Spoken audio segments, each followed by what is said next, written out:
Keep it going for your host, everybody. I love that he plugged my Pittsburgh show. You guys want to drive 5 hours to see this same set with like a little bit more enthusiasm? Hell yeah. Fuck yeah, dude. I like being in a dispensary. Does anybody go to this dispensary here? One person. She's super proud of it. Hell yeah, dude. You just started today? This is your first day smoking weed? I was like, dude, you have a fucking journey ahead of you. Oh my God. Fuck, dude, I don't smoke weed anymore because I'm better than you. No, I'm kidding. It's just like I used to do some grimy shit to get weed, and now I can like order it on my phone. It's not as cool anymore, you know? And then the dispensary will text you back afterwards, like, thanks for picking up. It's like, stop snitching, dude. What are we doing? But now that it's legal, my mom gets high, and she loves it. She's like, oh my God, this is so much fun. Where was this my whole life? And I was like, it was upstairs. It was upstairs the entire time. You hated it. No, I am going to be in Pittsburgh next week. You guys been to Pittsburgh, anybody? It's awesome. So, if you're not familiar, Pittsburgh's awesome. Philadelphia exists, okay? Everywhere else in between, like central Pennsylvania, is awful. It's a lot of like mole people and drinking problems. I like to call it the hills have DUIs. I'm not proud of it, but I ended up living out there for 9 months. And I almost got a DUI myself, okay? Also, fuck you guys, you're all Ubering home tonight, you know what I mean? Judgy, okay. I almost got a DUI, it was the lowest moment of my life, okay?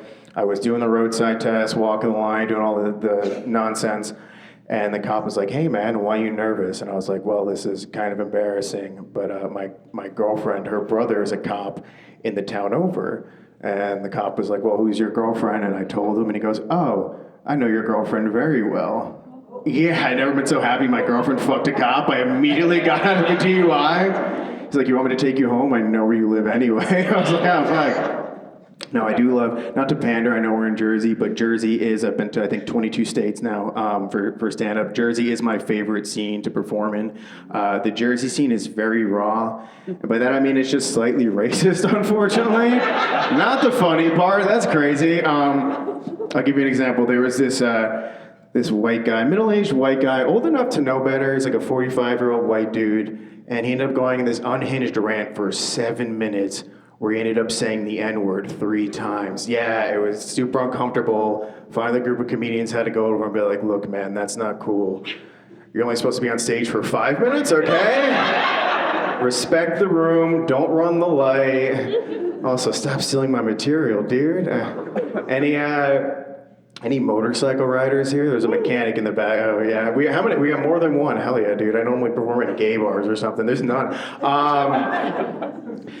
Dude, my dad, he rides. Anybody have a Harley or no? You got a Harley? Okay, 2 of them. Sick, dude. I'm out of my depth right now. So intimidating. This guy's flexing on me right now. I don't like it. My dad has a Harley, and he took me for a ride one time when I was younger. One guy had a motorcycle, super badass. 2 guys on a motorcycle, kind of gay, you know? He's like, how was that, son? I was like, I don't know, I just held your love handles for 45 minutes, Bob. Is that supposed to be cool? He's like, hold tighter, a turn's coming. I was like, oh, fuck. My dad, he also has a Mazda Miata. Yeah, I know. Fuck you guys. It's my dad. He's still my hero, okay? I get it. Small circle of like Harley guys and Miata guys, okay? But my dad, when he took me for the ride on the motorcycle, maybe you do this, you know when you're riding and you pass another Harley, you like point at the ground. You do that or no? V. It's a V. Okay, I'm learning so much. This guy's gonna fuck me up, dude. It's a V. So my dad would do that and like some fake cutesy Sons of Anarchy thing and do a little head nod like, oh, brotherhood. Now my dad, he would also do that on his Mazda Miata, where if he saw a Miata drive by, he'd make an M, they'd make an M, and then they'd pull over and blow each other.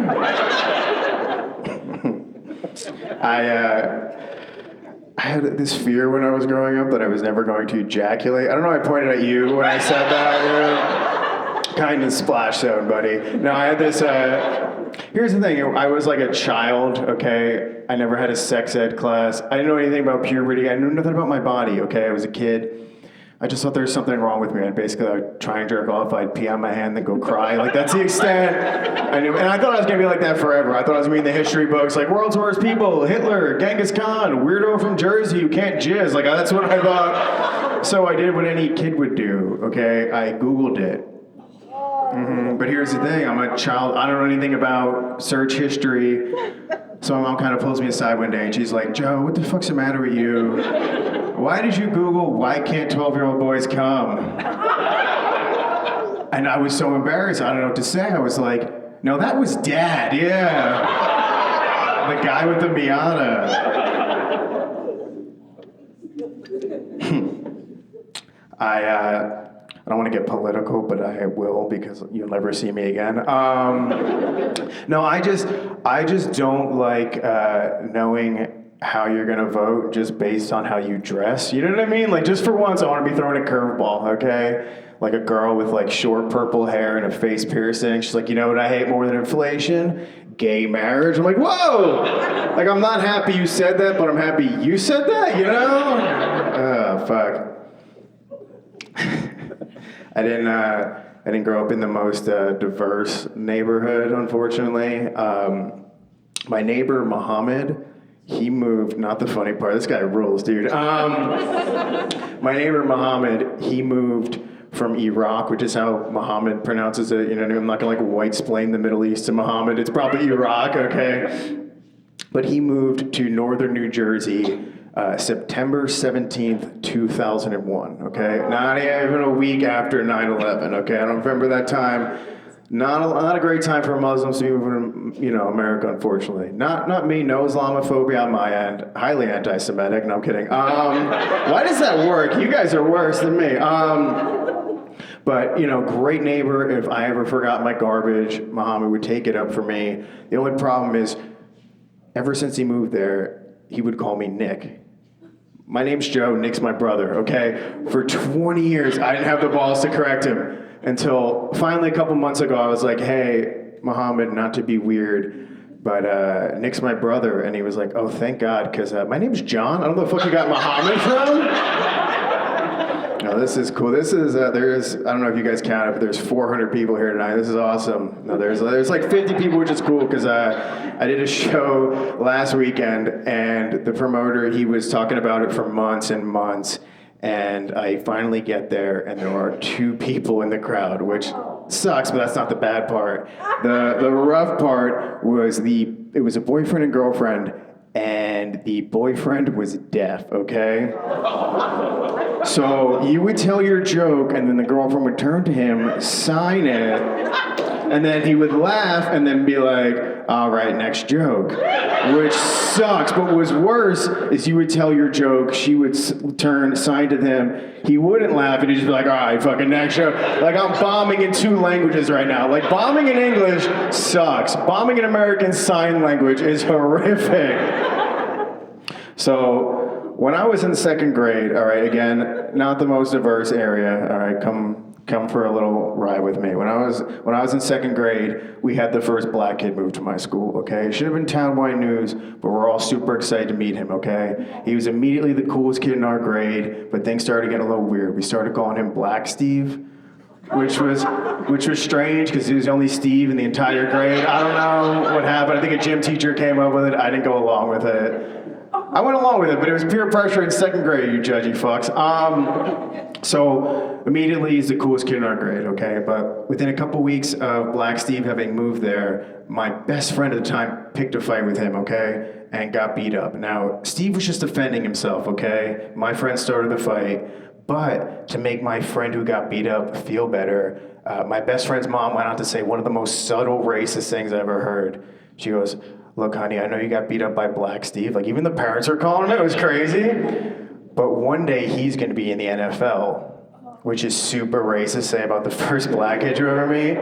Until, swear to God, he got drafted 7th round by the Vikings. What? Yeah, so either my best friend's mom is top of the line racist or the best NFL scout of all time. So I run into Steve a couple years ago at the only bar in my town, okay? And at this point, he's on the Patriots practice squad, and he's sitting backwards at the bar, not acknowledging anybody. And you know what? Good for him. He's the only person that's made it out of my town. And I walk by, and he jumps up, and he's like, Joe. And I'm like, who the fuck's he talking to? And I remember we're friends on Facebook. And he goes, hey, man, how's comedy going? Now, he's expecting NFL-level productions, not this, you know what I mean? So I tried to get him in a gotcha question. I'm like, hey, man, you're on the Patriots. do you know Tom Brady? And he was like, well, actually, yeah, I was at the house last week with Giselle and the kids. I'm like, who the fuck am I talking to right now? He goes, do you know Kevin Hart? I never lied to another adult so fast, you guys. I was like, yeah, I know Kevin Hart. He calls me White Joe. All right, thank you guys. We'll get out of here. Have a good night.